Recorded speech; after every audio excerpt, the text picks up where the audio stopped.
Hello everybody and welcome back.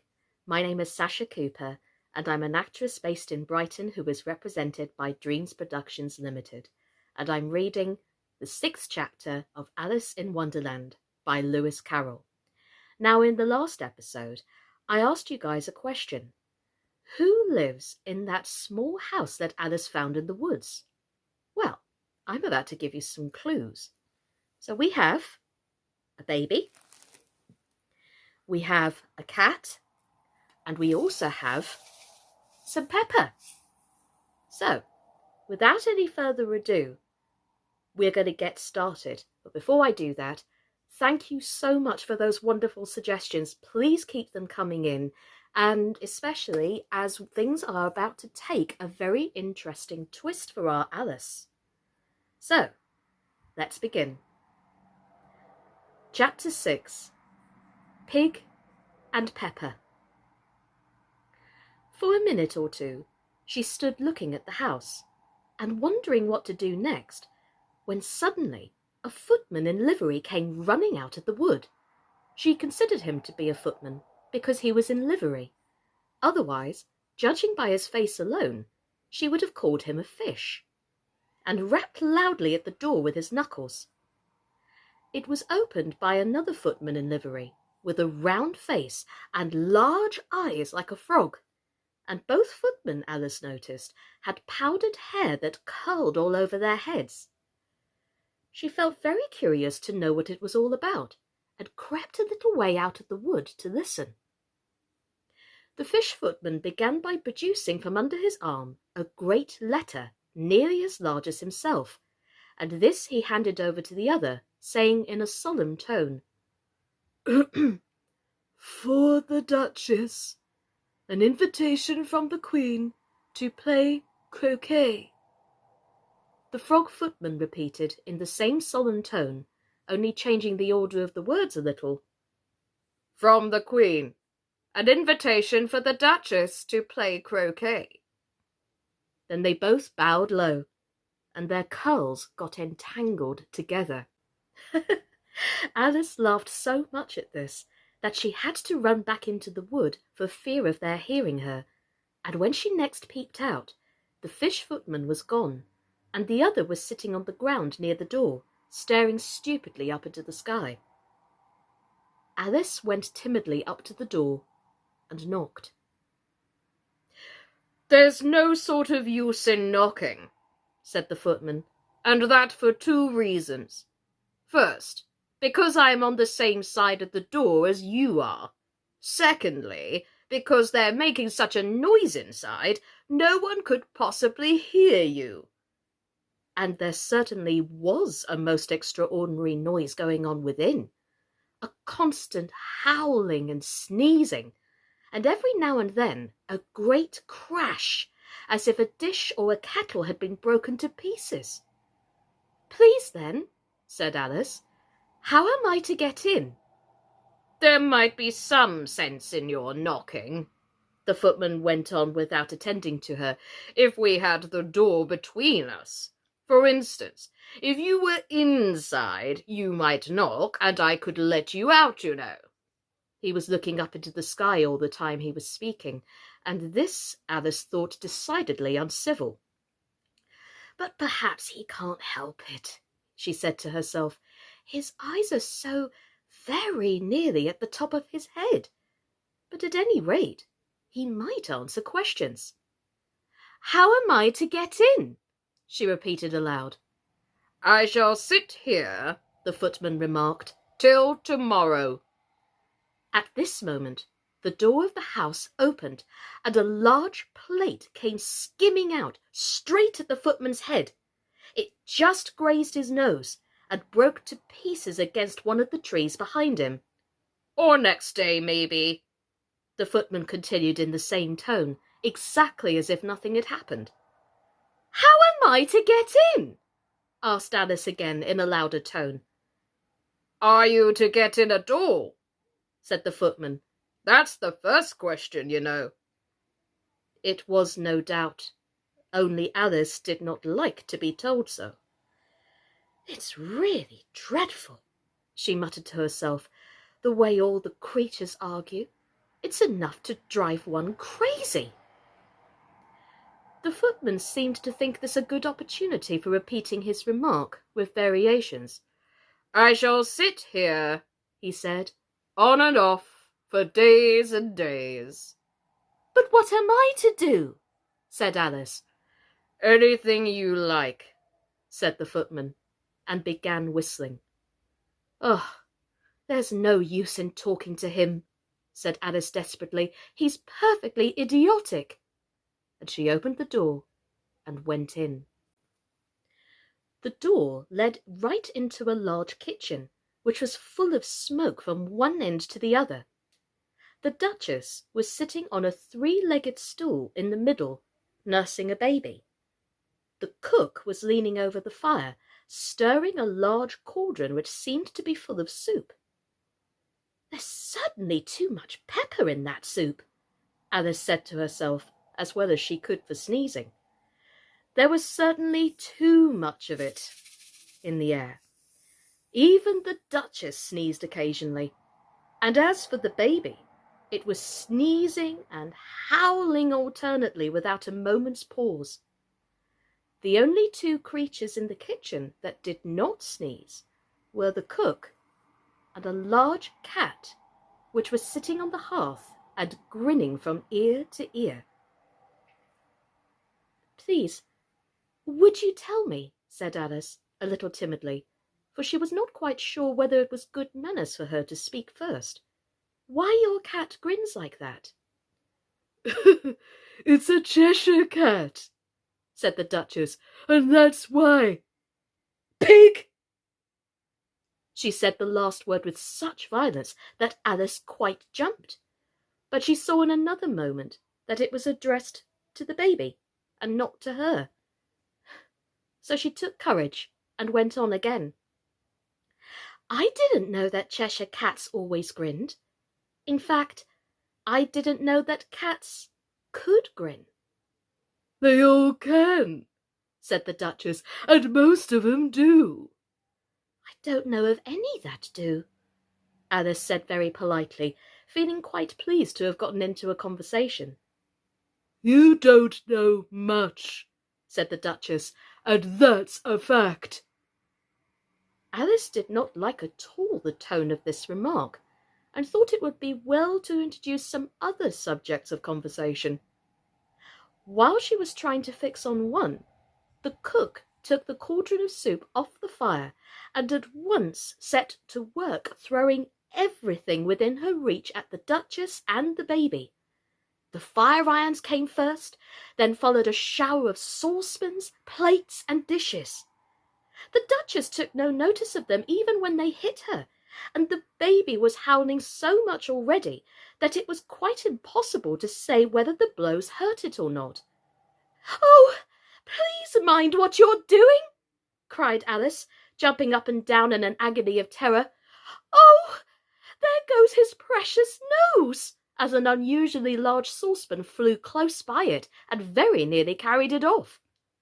"If everybody minded their own business," the Duchess said in a hoarse growl, "the world would go round a deal faster than it does." "Which would not be an advantage," said Alice, who felt very glad to get an opportunity of showing off a little of her knowledge. "Just think of what work it would make with the day and night. You see, the earth takes 24 hours to turn round on its axis." "Talking of axis," said the Duchess, "chop up her head." Alice glanced quite anxiously at the cook to see if she meant to take the hint. But the cook was busily stirring the soup and seemed not to be listening. So she went on again. 24 hours, I think. Or is it 12? "Oh, don't bother me," said the Duchess. "I never could abide figures." And with that, she began nursing her child again, singing a sort of lullaby to it, as she did so, and giving a violent shake to it at the end of every line. "Speak roughly to your little boy, and beat him when he sneezes. He only does it to annoy, because he knows it teases. Chorus, in which the cook and the baby joined. Wow, wow, wow! While the Duchess sang the second verse of her song, she kept tossing the baby violently up and down, and the poor little thing howled so that Alice could hardly hear the words. I speak severely to my boy. I beat him when he sneezes, for he can thoroughly enjoy the pepper when he pleases. Chorus again. Wow, wow, wow! Here, you may nurse it for a bit if you like, the Duchess said to Alice, flinging the baby at her as she spoke. I must go and get ready to play croquet with the Queen. And she hurried out of the room. The cook threw a frying pan after her as she went, but it just missed her. Alice caught the baby with some difficulty, as it was a queer-shaped creature, and held out its arms and legs in all directions. Just like a starfish, thought Alice. The poor little thing was snorting like a steam engine when she caught it, and kept doubling itself up and straightening itself out again, so that altogether, for the first minute or so, it was as much as she could do to hold it. As soon as she had made out of the proper way of nursing it, which was to twist it up in a sort of knot, and then to keep tight hold of its right ear and left foot so as to prevent it undoing itself, she carried it out into the open air. If I don't take this child away with me, thought Alice, they're sure to kill it in a day or two. Wouldn't it be murder to leave it behind? She said the last words out loud, and the little thing grunted in reply. It had left off sneezing by this time. Oh, don't grunt, said Alice. That's not at all a proper way of expressing yourself. The baby grunted again, and Alice looked very anxiously into its face to see what the matter was with it. There could be no doubt that it had a very turned-up nose, much more like a snout than a real nose. Also, its eyes were getting extremely small for a baby. Altogether, Alice did not like the look of the thing at all. Perhaps it was only sobbing, she thought, and looked into its eyes again to see if there were any tears. No, there were no tears. If you're going to turn into a pig, my dear, said Alice seriously, I'll have nothing more to do with you. Mind now. The poor little thing sobbed again, or grunted, for it was impossible to say which, and they went on for some while in silence. Alice was just beginning to think to herself, now what am I to do with this creature when I get it home? When it grunted again, so violently that she looked down into its face for some alarm. This time there could be no mistake about it. It was neither more nor less than a pig, and she felt that it would be quite absurd for her to carry it further. So she set the little creature down, and felt quite relieved to see it trot away quietly into the wood. If it had grown up, she said to herself, it would have made a dreadfully ugly child, but it makes a rather handsome pig, I think. And she began thinking over other children she knew who might do very well as pigs, and was just saying to herself, if only one knew the right way to change them, when she was a little startled by seeing the Cheshire Cat sitting on the bough of a tree a few yards off. The cat only grinned when it saw Alice. It looked good-natured, she thought.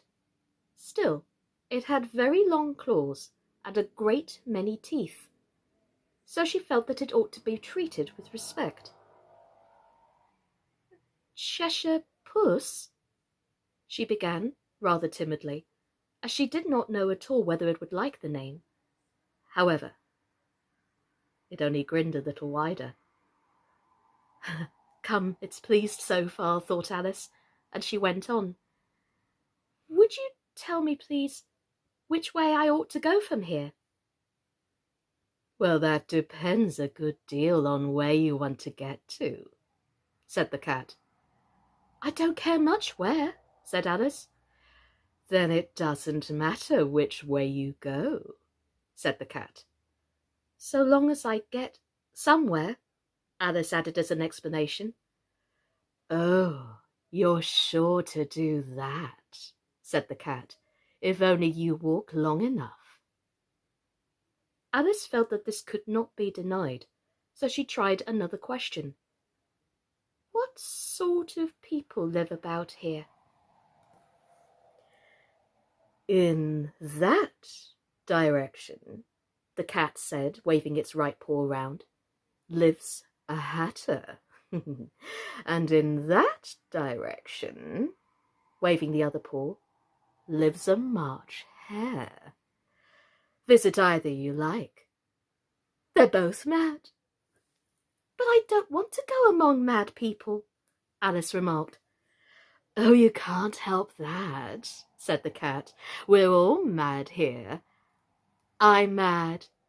You're mad. How do you know I'm mad? Said Alice. You must be, said the cat, or you wouldn't have come here. Alice didn't think that proved it at all. However, she went on. And how do you know you're mad? To begin with, said the cat, a dog's not mad. You grant that? I suppose so, said Alice. Well then, the cat went on, you see, a dog growls when it's angry and wags its tail when it's pleased. Now, I growl when I'm pleased and wag my tail when I'm angry. Therefore, I'm mad. I call it purring, not growling, said Alice. Call it what you like, said the cat. Do you play croquet with the Queen today? I should like it very much, said Alice, but I haven't been invited yet. You'll see me there, said the cat, and vanished. Alice was not much surprised at this. She was getting so used to queer things happening. While she was looking at the place where it had been, it suddenly appeared again. By the by, what became of the baby? Said the cat. I nearly forgotten to ask. It turned into a pig, Alice quietly said, just as if it had come back in a natural way. I thought it would, said the cat, and vanished again. Alice waited a little, half expecting to see it again, but it did not appear, and after a minute or two, she walked on in the direction in which the March hare was said to live. I've seen hatters before, she said to herself. The March hare will much be the most interesting, and perhaps, as this is May, it won't be raving mad. At least, not so mad as it was in March. As she said this, she looked up, and there was the cat again, sitting on a branch of a tree. Did you say pig or fig? Said the cat. I said pig, replied Alice, and I really wish you wouldn't keep appearing and vanishing so suddenly. You make one quite giddy. All right, said the cat, and this time it vanished quite slowly, beginning with the end of his tail and ending with the grin, which remained some time after the rest of it had gone. Well, I've often seen a cat without a grin, thought Alice, but a grin without a cat is the most curious thing I ever saw in my life. She had not gone much farther before she came in sight of the house of the March hare. She thought it must be the right house, because the chimneys were shaped like ears and the roof was thatched with fur. It was so large a house that she did not like to go nearer until she had nibbled some more of the left-hand bit of the mushroom and raised herself to about 2 feet high. Even then, she walked towards it quite timidly, saying to herself, "Suppose it should be raving mad, after all? Oh, I almost wish I'd gone to see the Hatter instead." Well, what do you think? Did Alice make the right decision going to see the March Hare? And who else is she going to meet on her travels? Tune in tomorrow to find out more. My name's been Sascha Cooper, and this has been Alice in Wonderland. Now, please do continue to support the channel. Please subscribe and keep sharing this out. We really appreciate your support, everyone. Thanks again, and see you tomorrow. Bye-bye.